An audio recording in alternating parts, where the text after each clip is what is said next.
Assalamualaikum warahmatullahi wabarakatuh.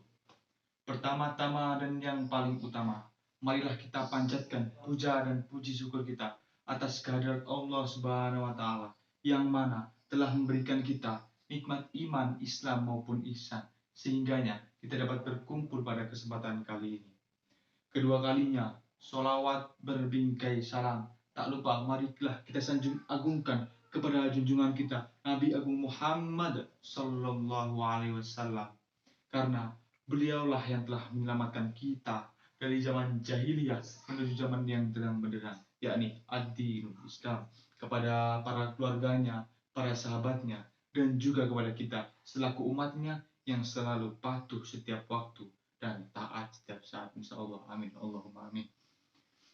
Ketiga kalinya berdirinya saya di sini akan menyampaikan sebuah pidato. Sebelumnya saya akan memperkenalkan diri terlebih dahulu. Perkenalkan, nama saya Tegar Bagio dari jurusan produksi tanaman perkebunan. Ingin menyampaikan sebuah pidato yang bertemakan menuntut ilmu. Dalam agama Islam, menuntut ilmu menempati urutan yang paling wajib. Allah Subhanahu wa taala dan Rasul-Nya memerintahkan kita untuk menuntut ilmu sebagaimana sabda Rasulullah yang berbunyi Bismillahirrahmanirrahim. Thalabul ilmi faridatu ala kulli muslimin wal muslimat. Yang artinya menuntut ilmu hukumnya wajib bagi setiap muslim laki-laki maupun muslim perempuan. Sejak kapan kita diperintahkan untuk menuntut ilmu? Kita diperintahkan untuk menuntut ilmu yaitu sejak buayan hingga liang lahat.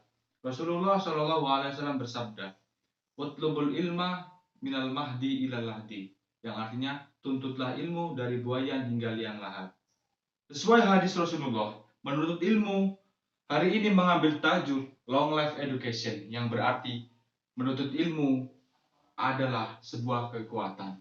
Akan tetapi dalam ajaran agama Islam, dalam menuntut ilmu, pengetahuan maupun ilmu teknologi harus diimbangi dengan takwa. Karena jika kita menuntut ilmu tidak diimbangi dengan takwa, maka kita akan menjadi seseorang yang bebas atau bisa kita sebut dengan liberal, dan kita akan menjadi orang yang naudzubillahi min dzalik, kita akan menjadi orang yang sesat jika suatu ilmu pengetahuan dan teknologi kita tidak dibarengi dengan iman dan takwa. Hadirin yang berbahagia, mengapa kita diperintahkan untuk menuntut ilmu? Apa gunanya menuntut ilmu?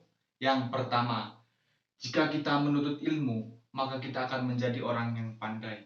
Kita tidak mudah tertipu. Kita bisa membawa negara kita menjadi negara yang lebih baik lagi. Kita perhatikan negara-negara yang memiliki iptek yang maju, seperti Jerman, Jepang, Amerika, dan negara-negara lainnya. Dengan memiliki iptek yang maju, mereka dapat menguasai dunia. Yang kedua, dengan memiliki ilmu pengetahuan dan teknologi, kita dapat hidup selamat di dunia ini. Kenapa? Karena dengan ilmu pengetahuan, ilmu kita akan menunjukkan kita, akan menjadi cahaya bagi kita untuk membuat kita selamat hidup di dunia ini. Hadirin yang berbahagia, dengan perkembangan iptek dapat memudahkan kita dalam segi pekerjaan, seperti yang sekarang telah ditemukannya komputer, telepon, dan lain sebagainya. Yang keempat, menuntut ilmu adalah suatu pahala yang besar di mata Allah. Allah telah menjanjikan barang siapa yang menuntut ilmu di jalan Allah, maka matinya akan dihitung mati syahid oleh Allah Subhanahu wa taala.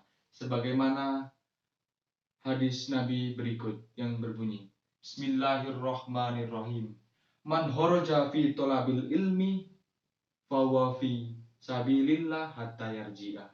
Barang siapa yang keluar dari rumah dan keluarnya itu bergunanya untuk mencari ilmu, maka dia dihitung berjihad di jalan Allah sampai kembali ke rumahnya masing-masing.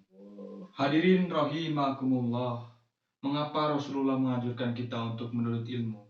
Karena dengan menuntut ilmu kita akan mengetahui mana yang hak dan yang mana yang batil.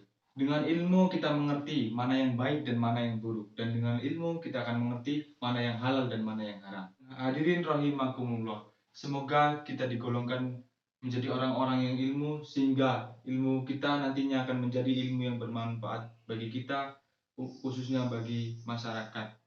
Demikian pidato yang dapat saya sampaikan tentang menuntut ilmu. Semoga bermanfaat bagi saya khususnya dan bagi kita semua umumnya. Mohon maaf jika ada tutur kata yang tidak berkenan di hati. Saya mohon maaf sebesar-besarnya, dan kepada Allah Subhanahu wa taala saya mohon ampun. Karena segala kebenaran hanya milik Allah Subhanahu wa taala semata. Undur makola wala tandur mangkola. Lihatlah apa yang dibicarakan dan jangan lihat siapa yang berbicara. Demikian. Assalamualaikum warahmatullahi wabarakatuh.